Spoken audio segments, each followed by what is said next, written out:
오늘은 죄인이 깊이 깨달아야 할 것들, 죄인이 깊이 깨달아야 할 것들, 이런 제목으로 말씀을 상고합니다. 오늘도 다윗의 시라고 했는데 큰 시련이 닥친 상태에서 이걸 이제 해결하려고 하는 그런 뭔가 시도를 지금 하고 있으나 자신은 한계에 부딪혀요. 그래서 이제 마음을 하나님께로 향합니다. 그랬더니 자신이 죄를 져서 바로 이런 고난이 왔다라는 걸 깨닫게 되고, 그래서 이제 하나님 앞에서 고백하면서 이걸 해결하는 이런 내용인데, 어떤 시련이었을까? 바로 제일 마지막 절에 마지막 기도 제목이 뭐냐면 건강을 회복시켜 주시옵소서 그랬어요. 그러니까 무엇보다도 지금 다윗이 깊이 병이 들어 있다는 거예요. 그래서 이대로 가면 죽을 것 같고, 모든 것이 다 인생이 다 끝장난 것 같이 느껴지는 거예요. 거기서 자기 자신이 아무리 용 빼는 재주가 있어도 사람으로서는 불가능하구나라는 걸 깨달은 거예요. 그래서 하나님을 향해서 이 문제를 해결하고 있는데, 우리가 이제 오늘 본문 7절에 보면 이제 소망은 하나님께 밖에 없다, 여기서부터 이제 고백이 들어가는데 8절에 보니까 바로 내가 하나님 앞에 죄를 지었다, 이렇게 이제 자기 성찰이 된 거예요. 그것을 이제 전제로 해서 지금 이 시를 쓴 거니까, 죄인의 상태에서 우리가 어떤 생각을 해야 되느냐는 거예요. 이 다윗은 지금 깊이 자기의 그 고난과 또 이것이 죄로부터 왔구나라는 것을 깨달으면서 이제 깊이 성찰을 해보는 거예요. 자기 자신에 대해서 깊이 생각하고, 이 고난에 대해서 깊이 생각하고, 또 이거를 하나님 앞에 어떻게 해야 해결할 건가를 깊이 생각해 본 거예요. 그래서 세 가지의 이제 깨달음을 얻었어요. 죄인이라는 게 전제된 상태에서 이걸 해결하기 위한 세 가지 깨달음, 요게 필요한 거예요. 요게 중요한 거예요.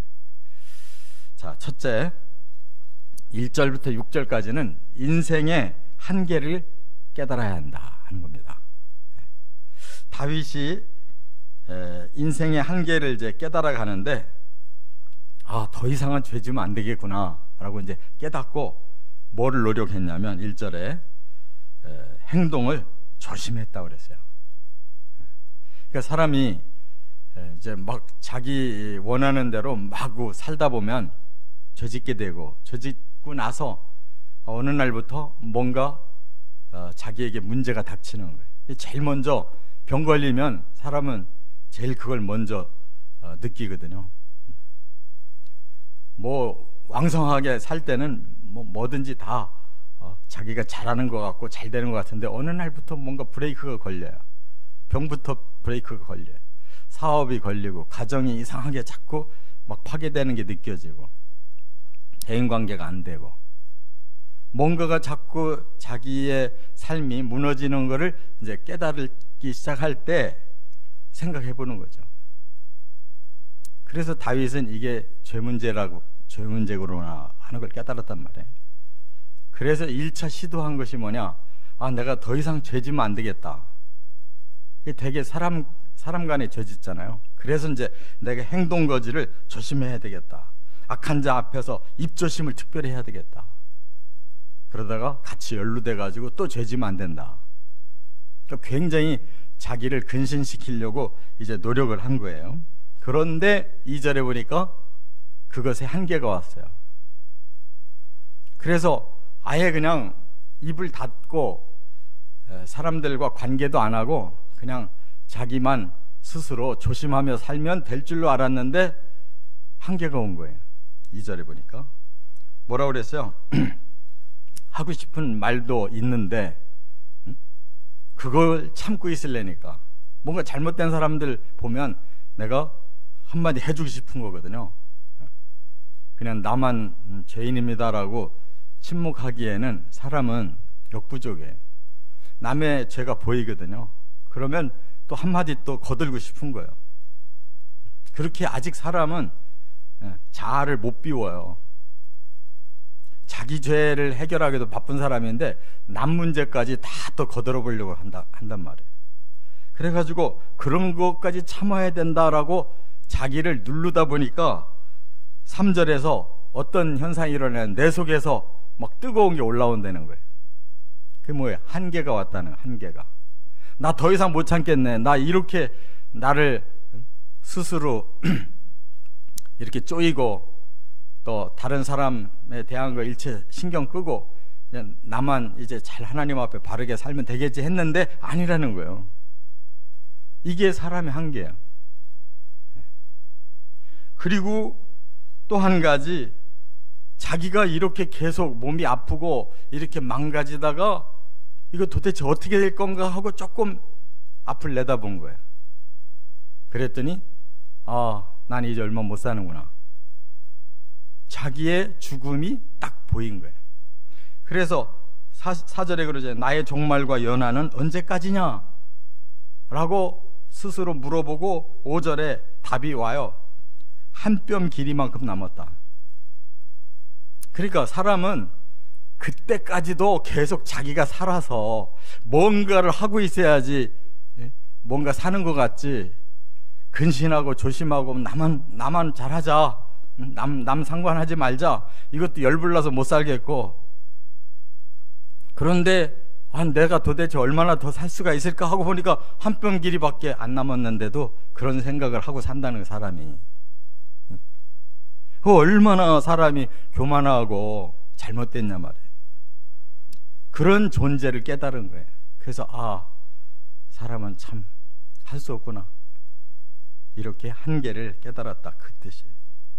그래서 이제 조금 더 생각해 보니까 하나님 앞에서는 나라는 존재 자체가 이제 없구나.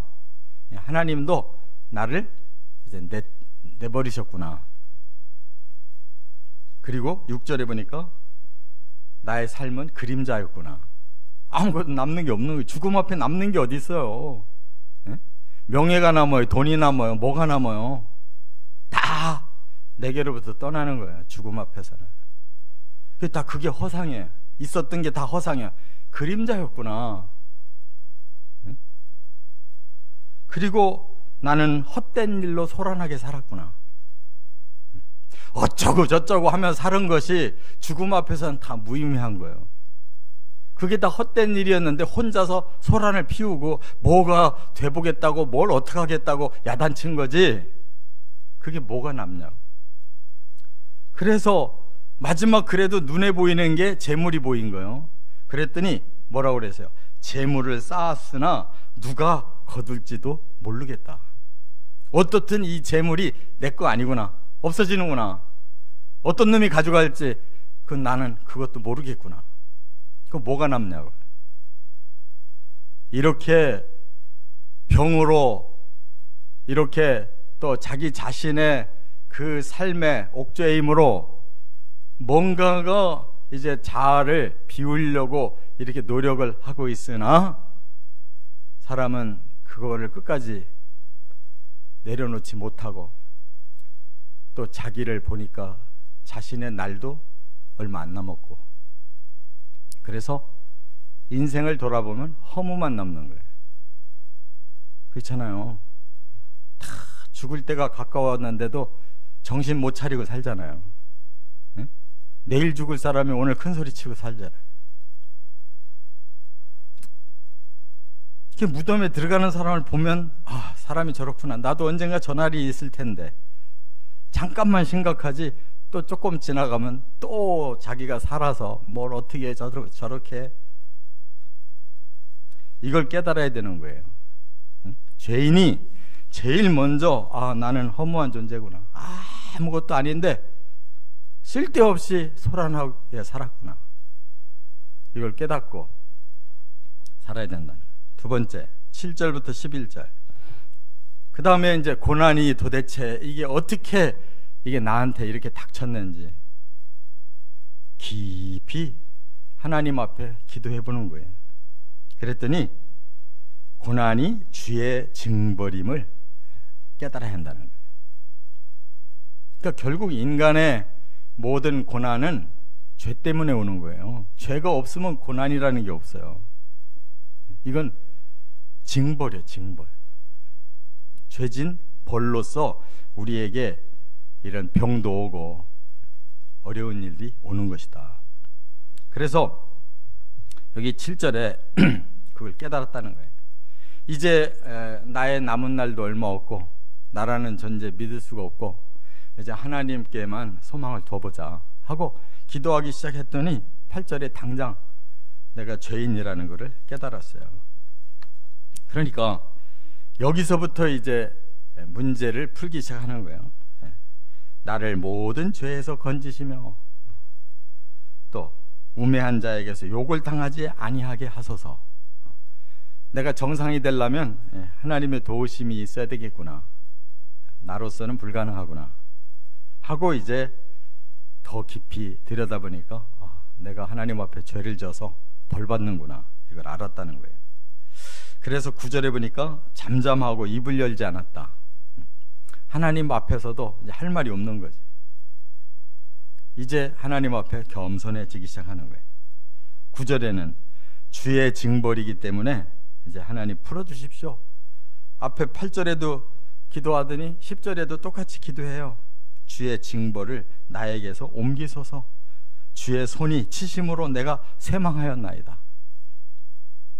우리 인생은 아무것도 아니고 하나님 앞에 의롭게 살아야 될 존재이며 불의를 저지르면 하나님 손으로 치신다는 거 이제 확실히 깨달았는데, 그래서 내게 임한 이 징벌 하나님께서 걷어주셔야만 해결됩니다. 이렇게 고백하는 거예요. 그리고 이제 11절에 그 하나님이 주신 징벌을 쭉 살펴봤어요. 내게 하나님이 주신 징벌이 뭔가 그랬더니 11절에 죄악을 책망하시기 위해서 징벌 주셨다.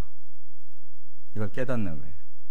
하나님이 벌 줄 때 나로 하여금 반성하게 하려고. 너 왜 이렇게 문제가 생긴 줄 알아? 바로 네가 이런 죄를 지니까 내가 깨달으라고 책망의 벌을 준 거야 하는 것을 깨달았다는 거예요. 그래서 주께서 죄악을 책망하사 사람을 징계하실 때에 그 영화를 좀먹음같이 소멸하게 하신다. 내가 일으켜 놓은 영화, 좀이 슬기 시작하면은 우리도 모르는 사이에 다 좀이 먹어가지고, 옛날에 그 좀이 있을 때 그 옷 보세요. 옷장에 깊이 넣어뒀던 거 꺼냈는데 어떻게 됐어요? 전부 구멍이 나고 멀쩡한 줄 알았더니 완전히 다 삭아버렸잖아요. 내 인생이 나도 모르게 나는 뭔가 영화를 이뤘다고 생각했는데 하나님의 징계라고 깨닫고 하나님의 책망이라고 깨닫고 다시 보니까 이거 완전히 좀이 쓸어버린, 모든 것이 다 쇠해져 버린 상태라는 것을 깨달았다는 거예요. 그래서 참으로 인생이란 모두 헛될 뿐이니이다. 이렇게 죄가 깨달아져야 될 줄 믿습니다. 이게 깨달아지지 않는 사람은 이거 다른 데로 이제 원인을 돌리는 거예요. 아유, 그냥 아무개 때문에 내가 이렇게 안 됐구나. 전부 원인을 밖으로 돌려요. 내 죄나 깨닫고 내 죄나 해결할 생각을 해야 돼요. 그래서 세 번째 12절 13절이 이제 결론이에요. 회개하고 용서받아야 함을 깨달아야 된다는 거예요. 다른 게 없어요. 회개밖에 없어요. 용서받아야 되는 거지 다른 방법은 없어요. 그래서 12절에 여호와여 나의 기도를 들으시며, 회개 기도를 들으시며, 하나님 제가 이렇게까지 잘못했다는 거 깨달았으니 제가 회개합니다. 나의 부르짖음에 귀를 기울이소서. 내가 눈물 흘릴 때 잠잠하지 마옵소서. 왜 눈물이 나겠어요? 하나님 앞에 교만 떨고 이렇게 모든 잘 되는 것이 다 자기가 똑똑하고 잘나고 훌륭해서 잘 된 줄로 영광을 자기가 받고 그러는 가운데 많은 죄를 하나님 앞에 범했단 말이에요. 이제 모든 걸 다 거덜내고 나니까 이제 깨달은 거예요. 아, 이게 내 힘이 아니었구나. 그래서 눈물 흘리고 마지막 남은 이 목숨, 이걸 하나님 다시 살려주십시오 라고 기도한다, 그 말이에요. 저는 주와 함께 있는 나그네입니다. 이게 무슨 뜻이겠어요? 주와 함께는 있는데 지금 나그네로 있대요. 본래 하나님이 우리를 나그네로 삼으시지 않았잖아요. 하나님의 백성으로 삼으셨는데 지금 주님과는 함께 있는 것 같은데 저는 나그네입니다. 외인입니다. 외인. 그 상태로 저는 더 이상 아무 희망 없습니다. 주님과 함께 있는 주의 백성이 되기를 원합니다. 그런 뜻인 줄 믿습니다. 그래서 13절에 이제 최종 결론을 하나님 앞에 이렇게 고백하는 거예요. 주는 나를 용서하사 내가 떠나 없어지기 전에 나의 건강을 회복시키소서. 우리가 정말 하나님 앞에 회개하고 하나님이 죄를 용서해 주시면 우리를 죽어서 떠나 없어지게 하지 않고 건강을 회복시켜서 다시 우리를 생존하여 하나님께 영광을 돌리며 살 수 있는 기회를 주십니다 하고 고백하는 거예요. 얼마나 정확해요. 그러니까 회개를 그냥 거칠애로 아유 주님 기도 시작하면 아우 저는 죄인입니다. 어떤 죄인이냐 생각해보라고. 뭔 죄를 저질렀는지 그리고 뭐라고 용서를 구하고 있는지를 생각해봐야 돼요. 그냥 비상적으로 하나님 저는 죄인입니다. 뭐 공중 기도회에서 자세히 못하겠으니까 그렇게 할 수밖에 없지만 개인 기도를 그렇게 해서는 안 돼. 뭔 죄인지 분명히 깨닫고 그걸 용서해달라고 구해야 돼요. 눈물을 뿌려가면서. 그리고 이 모든 문제 하나님이 용서해 주셔야 풀립니다. 살 수도 있고 건강도 회복되고 다시 삶이 이어질 수 있습니다 라고 철저히 하나님을 의지하고 이렇게 인생의 문제를 풀어 가시기를 주의 이름으로 축원합니다.